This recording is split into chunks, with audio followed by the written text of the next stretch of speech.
I'm here actually with Jim Hickey, who was the director of the Filmhouse from 79 to 93.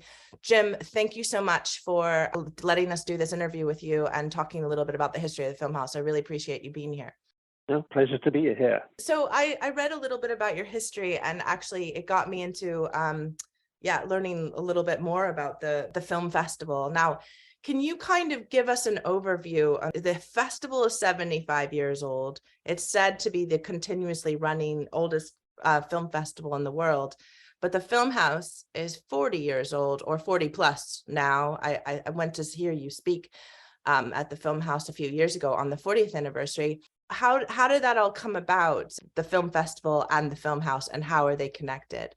Well, the Filmhouse, before it took over this church in Lothian Road in 78, 79, it had a base run by the Edinburgh Film Guild, which is the oldest continuously running film society.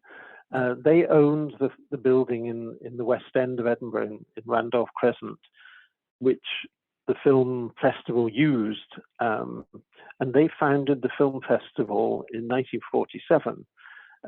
So they had a small cinema in one of their earlier buildings, and they moved to Randolph Crescent and had a basement cinema there and offices.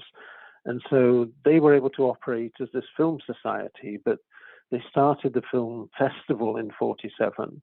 And initially it was a documentary film festival. So it really just showed documentaries, but it had gradually got lots of invited films from different countries. I mean, it's different from the days that Linda Miles and myself experienced, where we would travel to lots of festivals and look at lots of films and select stuff. What was happening then was quite often an official entry from a country would be submitted to the festival, and the festival would show it. That's where the film festival began, through that film society. And eventually Linda and I got to work. We met at university. We worked together on the film society there. We made it along with her partner at the time, David Will, we made it into a society with like 2,000 members, and we would show one film each week at the local Odeon cinema, which had 1,500 seats, so we could get most of the members to one screening. And it broadened out into 2 nights a week, usually double bills. So Dave and Linda were really fanatical about film. They used to go to the Cinematheque in Paris to look at films. They knew a lot more than I did, but we were all really passionate about learning more about cinema. It was the days of people talking about auteurs, emphasizing the role of the director more than anything else. And so Edinburgh began to do a series under Murray Grigger, who was the director in 1967. He started to do retrospectives. So with the help of Dave and Linda, he would be doing, there would be retrospectives of Sam Fuller, of Roger Corman, Douglas Sirk, Raoul Walsh. And these were an attempt to show people, the complete works, or as near complete as they could get, of one particular filmmaker. I mean, it got to the point with the Raoul Walsh retrospective where we actually showed 48 of his films during the festival. Yeah. So it was really very rigorous, and it was done alongside lots of people working in the British Film Institute in London, who were doing a lot of the writing and helping with the programming. The National Film Archive would chase down prints from other archives or collectors, and allowed Edinburgh to be this focal point each year. And a lot of those people from London would come up to the festival as well, people interested in cinema, people who wrote about cinema or taught it even. So they would come to Edinburgh as a fixture in their year. It just became somewhere where they all got together. So Linda took over from Murray, and throughout the 70s, I worked as her deputy director. So it was really interesting to read too that, as you said, this connection between the Film Guild and also your connection with the Film Society, how much these film societies really built this, and what became the Filmhouse and the Edinburgh International Film Festival, and they're so tied together, which is really fascinating. And also that John Grierson started the film festival, or he was one of the people. That's right, yes. And Forsyth Hardy was his biographer. I mean, the main book on Grierson is by Forsyth Hardy. And in one of the years in the 70s, we had a documentary 50 event where a lot of these people, not Grierson then, he died, but there were people like Basil Wright, all came to the festival. All these old documentary British filmmakers were all there, but there was also Don Pennebaker from America. He was there too, because of course, his more recent documentaries at that time were things everybody wanted to get hold of. He was one of the pioneers of our kind of generation, as distinct from the Grierson generation. Yes, and so you started to mention that there was Cinema 2, and that's interesting. Is that the current Cinema 2? That's right, yes. That was the first cinema and the current on 88th Lothian Road, and then you worked to develop and get money to make the Filmhouse 1.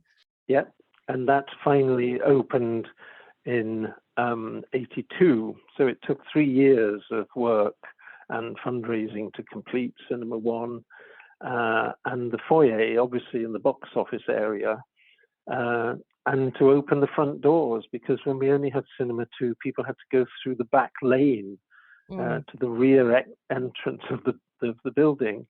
But once we got to 82, people were able to go in the main door, and the area that was to become the cafe bar was completely walled off. You couldn't go through there, so that you'd go through a narrow tunnel through the back to Cinema 2, and you go up the stairs to Cinema 1.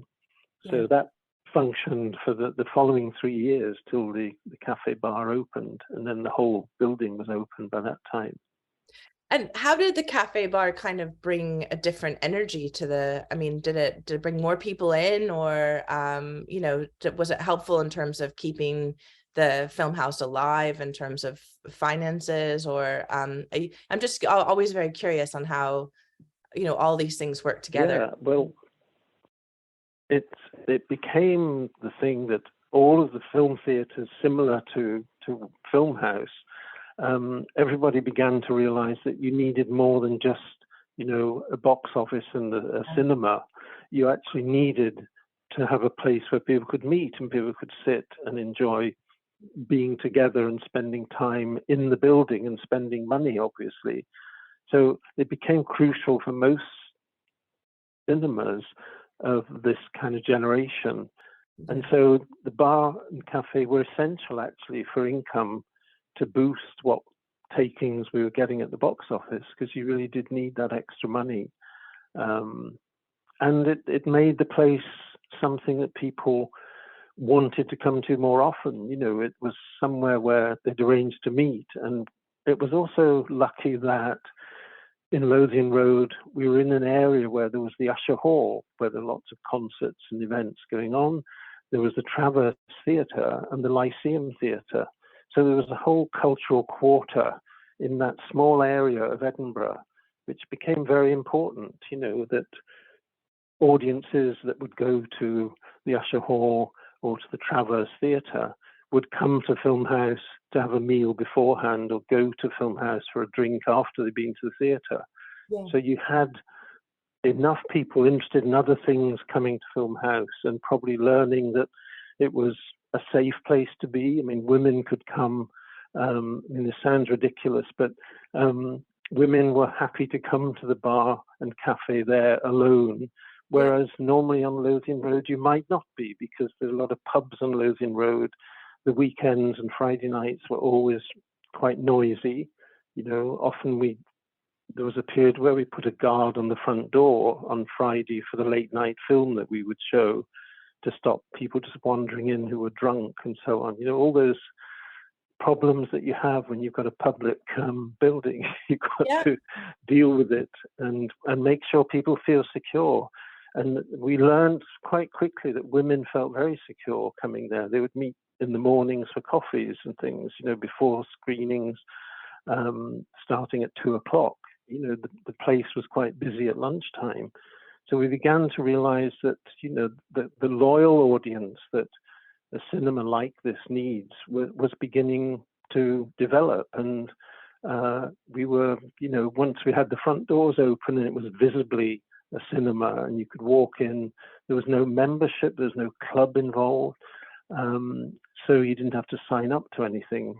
You could just walk in and treat it like a normal cinema. It seems that it's disappeared at the moment, and all efforts are being made to try and replace it or get it back open again. Yeah, no, I think you bring up a really good point, and something where I've always come to the film house for meetings, and it's a comfortable space, and I think people often don't realize how important a space to feel safe and comfortable, quiet, or to be able to like be in for hours. And whether and it really was that public space, regardless of the cinema, that was really important for Edinburgh. And Sure. people think about glossy kind of places that you can have fancy cocktails, but also to draw certain people, but you also need a place where you feel very comfortable to spend, that almost feels like a home away from home. And Edinburgh's Film House always did. It's really interesting that it started, obviously the Film House started and it's in the location where it has been last, in the early 80s, as you say. Because that's interesting, because a lot of film houses or a lot of cinemas went away way before that. There's so many cinemas in the UK and Edinburgh for years and years and years. When do you think Film House itself, this one on 88 Lothian Road, maybe had its heyday, or was it always very busy over the years? Well, it's a good point you make, because when I took on the job in '79, it was probably the worst time to be thinking about creating another cinema, because in the UK, attendances were plummeting. Cinemas were being closed. Old style cinemas with 1,500 seats were not getting audiences that were big enough to keep them running, and it definitely felt like the cinema as we knew it was beginning to just disappear. And here we were deciding to build and raise money for a new building to show more films, but we knew that it would be programmed. We knew that the film house would be showing films that nobody else was showing, and it would seek out things that were ones that we believed were great films. Equally, it would put on new films. It would work with distributors and the British Film Institute to program films that were of the moment, and to do little mini seasons and retrospectives and things like that. So it had a kind of, I suppose, it's perhaps not the right word to use, but a sort of educational element to it. So during the early 80s, it was the worst time for cinemas. Yeah. And it was the multiplexes opening in roughly mid-80s, 84, 5, that changed everything, because then suddenly there was cinemas with 8 or 10 or 12 screens showing lots of different films, sometimes the same film in several screens when they're really busy. And that persists even to today, of course. But I remember people saying to me when we'd completed and opened Film House, there was a guy came up to me and he said, oh, this sort of building, it'll be gone in 10 years. They'll all be gone by then. Nobody will want this kind of thing.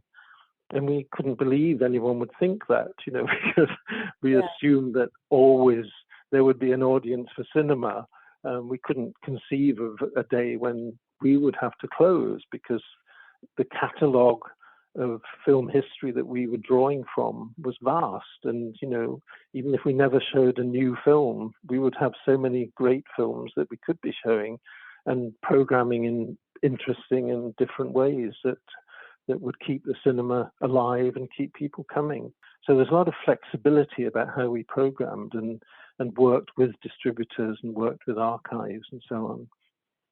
but yes, it was a tough time, but we gradually got through it, Yeah, and it sounds like it was a tough time, and also it's not an easy time now, and people could easily say, oh, there will be no cinemas, in 10 years, but there are so many, if you would call cinephile or cinema loving audiences like that want this kind of retrospective or sort of cultural cinema offer, and to not have that in Edinburgh is devastating. I mean, you say that your colleagues at the Film Society, Linda, were cinephiles and they went to the Cinematheque, which I'm super fascinated to know about anyway. What drew you to doing this for so long? And what was your favorite part of working as the director of the Filmhouse? Was it the festival? Was it?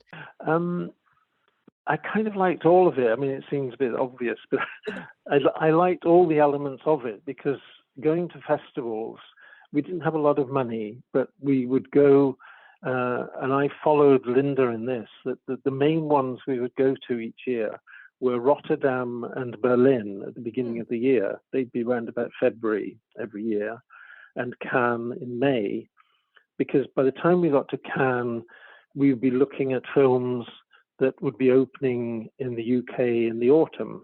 British distributors would use the festival as a kind of launch pad, because they knew that it would get reviews at the festival, that a film being shown in a festival atmosphere and possibly filling, one of the big cinemas like the Playhouse in Edinburgh, which had 3,000 seats at one time.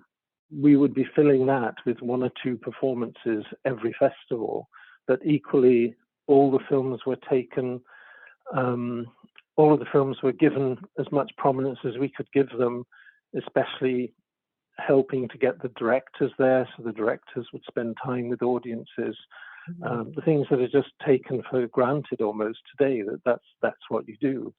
But that was good. But I also enjoyed the way in which back in Edinburgh we watched this thing grow.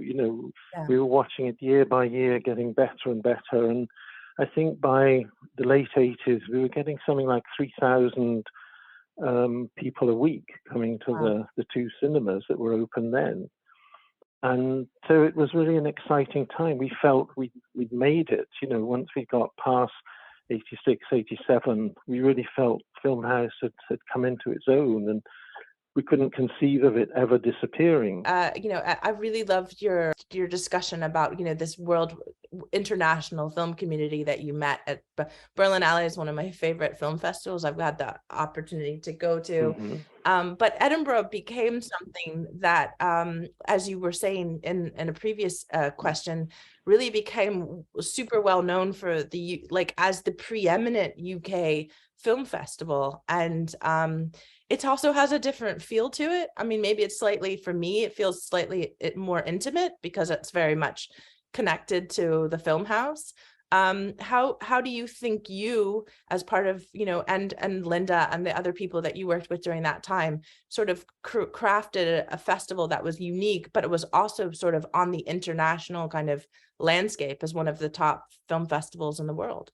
Well, I think it was the way that Edinburgh looked after filmmakers. I think that was a really crucial thing, that we would make sure that as best we could, we would get the filmmakers to come to the festival. And I remember us saying very early on when we were doing the job back in Murray's Day, that each filmmaker who comes to the festival has to believe that theirs is the most important film in the festival. You have to treat them all as equally as you can. Now, that's difficult if you've got Martin Scorsese coming, because you've got a retrospective of his films, and therefore the distributor expects lunches or dinners and hotels being paid and so on.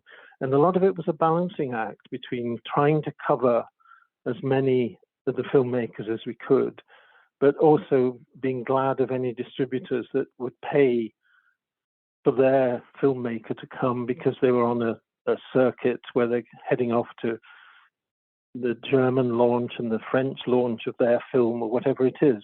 So Edinburgh could be built into their itinerary. But the thing about all of that meant that those people were going away and telling other filmmakers, Edinburgh's the place to go. This is somewhere you should get your film next year, because you get looked after, you meet amazing people, the quality of projection and the comfort of the cinemas, and all these things count. And, Edinburgh was as good a place as, in its size, for its size, it was as good a place as you could go to in those days. No, I mean, that's interesting. It's a word of mouth as well, and the experience that you create. There's something really tangible about that, and that's amazing.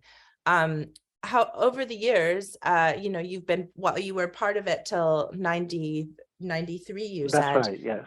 Why did you decide to move on? I think you said you went on to produce films, which you said originally you had wanted to do anyway. Why did you decide to move on and pass the baton on to somebody else? Just to go back a few years just before that, it came to the point where the film festival was looking at, financially always in trouble. It never quite had enough money. It was always in a position where the grants were never quite enough, and you can't do everything on box office alone. A festival needs subsidy, and it wasn't perhaps getting as much as it should have had for many years. But I'd done 8 festivals as a director by that time, 1988, and I felt I'd done it long enough, and because I'd worked in the 70s as well. So I thought it was time somebody else came in, that, you need young blood, you need a different approach to the festival within the parameters that have been established, but, there may be someone who, would spend a lot of time showing non-English language films, or, seeking out filmmakers that we never had the money to go and find, or to travel to see those films. Maybe somebody new would have the contacts, would be able to go places that we never went. And I just thought, my attention has got to be with Filmhouse at the moment, because the cameo was representing a threat to eat away at our audience, possibly. And I felt that also I could work with a new director on sort of fusing the work of the film festival and Filmhouse in more interesting ways, that we could do events that linked into the festival, knowing what it was likely to do the following year, or even, capitalizing on something that happened at the film festival. So it was, we used to sort of say, well, Filmhouse ought to be a year-round festival. And in many ways, it did become that, I think, and has been for quite a few years. But what happened then was the two organizations were divided, and a new director was appointed for the film festival, and I carried on programming Filmhouse. But I also felt, I was by then in my 40s, and I thought, if I don't do it now, if I don't leave now, yes, I could happily stay here, but people would be bored with me. I probably would not remain as fresh as I could have been, and maybe it wouldn't have been a good idea to stick around much longer. And I thought, well, if I go now, this would be the best time to do it. And I've had no regrets, and I did go on and make some films, and it was tough, and not having a salary, working in that world where you're spending months with no income, and then occasionally a film got made. But it was tough. But everybody finds it tough. Getting into production is not easy, and it's no easier now than it was then. Although there are different ways of making films now that weren't available in the early 90s. But I have no regrets about it. Jim, thank you so much for taking the time. I think it's so important to hear this. It's something that I really value, you taking this time to go through the history. And I think also, just to finish, there was one thing that did happen, I think, that Murray Grigger leading to Linda Miles, leading to me running the festival, you had this wonderful kind of overlap of people who worked together for a short period in the sort of changeover period. And it's almost like the film festival grew organically from this, that, you know, we all were moving in the same direction, as it were. And it was at a time when that was needed. There was a kind of stability about how film festival grew during the late 60s onwards. And I think that got a bit lost suddenly. It needed that sort of transition of people who understood each other and understood what Edinburgh meant and tried to keep that going. You know, but that, I'm talking a long time ago. I'm very conscious of the fact that I'm talking about years where most of the people who are caring about Filmhouse and worried about it at the moment are younger people who weren't even born when I was doing what I was doing. So I can't tell them, you know, it will come, it will grow out of this movement, hopefully, that it'll all get redefined and things will change, hopefully. Well, I think it does matter to a lot of people who are younger, and it's in part, I think that's a really good point you mean about the kind of transference of skills, and it's a good time for us to reflect on how maybe we can improve going forward, and you know, and here, you know, because it's decades long of learning here.